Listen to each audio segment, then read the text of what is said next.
Yeah, afternoon, guys. Looking forward to the game. Always a tough game to go to St. Louis. High pressure team, a team that doesn't give you a minute on the ball. The players have trained well all week. We're coming off the back of a really good week last week. We all felt a little bit disappointed after the Houston game. We didn't get the 3 points, but at the end of the week, we thought we'd put in a massive effort. Players had a couple of days off. They've come in focused, and we're focused for tomorrow. And I think we've obviously with Max, Kamal, and Miguel Arajo away tomorrow, there's going to be opportunities for players that have been waiting patiently for their opportunities. And I think tomorrow is a good opportunity for us to give them chances. And it's going to be fun. It's going to be a good game, and we're really looking forward to it. When you guys were struggling last month, and it just kind of felt like just breaks weren't going your way, and it felt like you talked about it maybe being a confidence issue with the guys. What does having 7 points in a week do for that? And just what have you seen in training this week, coming off of the success that you guys have had? Yeah, I think if you look at the last 5 games, we take it back. I think that we felt that the tide turned 5 games ago. We beat San Jose. Obviously, there's a Minnesota game sandwiched in between there, but I think the momentum's been building. You look back at moments of difficulty and adversity, and you think nothing went for us, and then when the tide turns, it starts going for you. I think you earn your own luck, and I always think it's great advice to. I was told when I was younger that in times of adversity, you've just got to keep believing that it will change, because it always does. And I always believed in these set of players. We were scoring goals, we were just making silly mistakes, laxes of discipline, and I think what we've done over the last 5 games, we've set a benchmark of what's now our level in terms of discipline and concentration and shape, and we're not going to go away from that. We know that we've got 2 away games now coming up, and the players have to be focused to make an impact. And like I say, those players that have been waiting patiently, and they've been frustrated and angry and disappointed, it's now their turn. It's now their time to now deliver. Going into the season 2, you talked about the importance of the play of the DPs this year, and now that we're kind of at the midway point, we kind of know what we've seen from Evander so far, but John O's, it looks like he's rounding into form a little bit. How would you kind of evaluate how those two are playing, and even just kind of their chemistry together?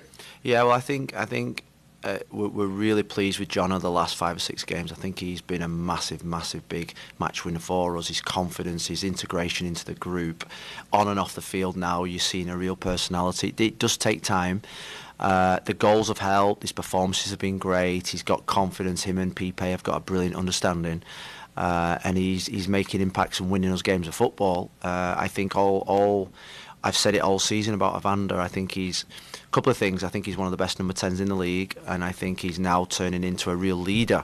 Obviously, with Diego out this weekend, suspended, he's turning into a real leader in the group. And there are different types of leaders in football or in life. Some lead by example, some lead by organisational skills, communication skills. He's a leader by example, by his body language, by his performances, and we're going to need those two. I think that they are the difference makers. In the last 5 games, they've been the difference makers for us, and it'll be no different at the game on Saturday. They've got really good players. They've got a good structure. They've got a system that works, and we're going to need our players to stand up.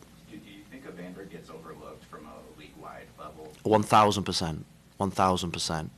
I think Evander's made that known publicly on his Instagram account. Is because we're up in the corner of the country, maybe we get overlooked, and that's why probably I've been really vocal about his abilities, because he's a match winner, and there are obviously number 10s in the league that are special. And I feel as if we've got a special number 10 in Evander, and what he's added to this game this year is he's winning games of football, he's influencing games, he's becoming consistent in his performances, and we're really pleased with him.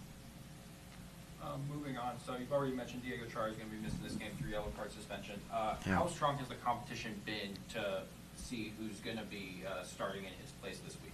Yeah, well, there is a place up for grabs. We've rotated in there quite a bit next to Diego, Ayala, Williamson, Paredes, Evander. We've got 5 really good central midfield players, and with Diego out now, I think David Ayala is a starter now. I think his performances, his attitude, I think last week was a big turning point for him. So there's competitions now for the guys next to him who's going to play, and I think the ones with the best attitude, the ones with the best fight, the ones that's going to be a team player, the ones that's going to do the job that we ask, are the ones that's going to play, and they're all going to get opportunities. That's what I say. Whether you start the game or not, you can come on in the 60th minute in modern day football. And it's not just a 30-minute appearance anymore. It's another 45-minute appearance because of the extra time and added time on. So even the substitutes, if you sub to the start of the game, you're going to have to make an impact. And we've got a situation now at the moment where we're going to need absolutely everyone with the players away on Copa America. Yeah, you mentioned that, Phil, that with players leaving, there's opportunity for someone else. But your overall thought on, with 102 players involved in the FIFA window, having played as a league, 4 games when 102 players are away. Yeah, I mean, I think when I first came here, I was amazed because I'd never.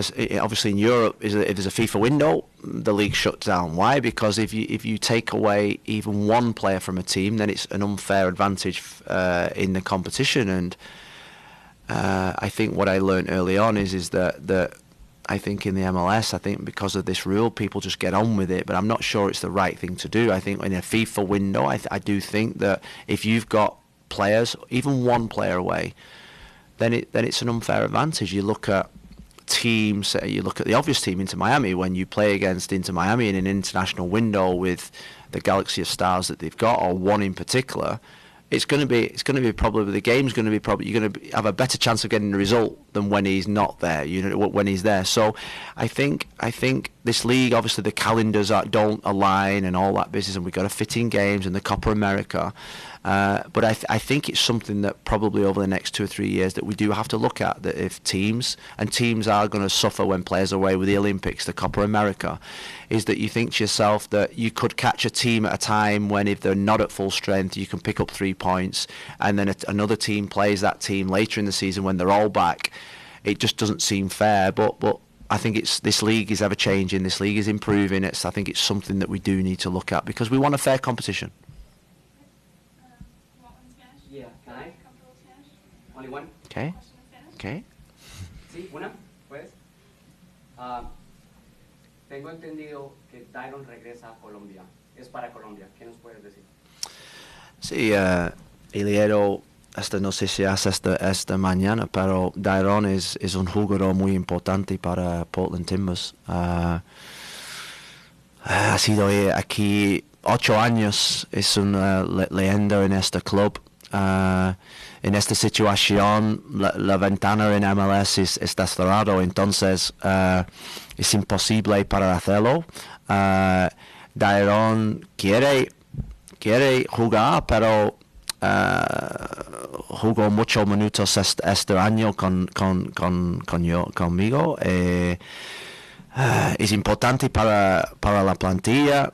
El sábado es posible que él juega en el 11 y Dairon tienes que concentrar en este momento en Portland Timbers. Por eso la ventana está cerrada. No podemos tener un jugador en este momento dejar. Entonces para mí no es una noticia importante.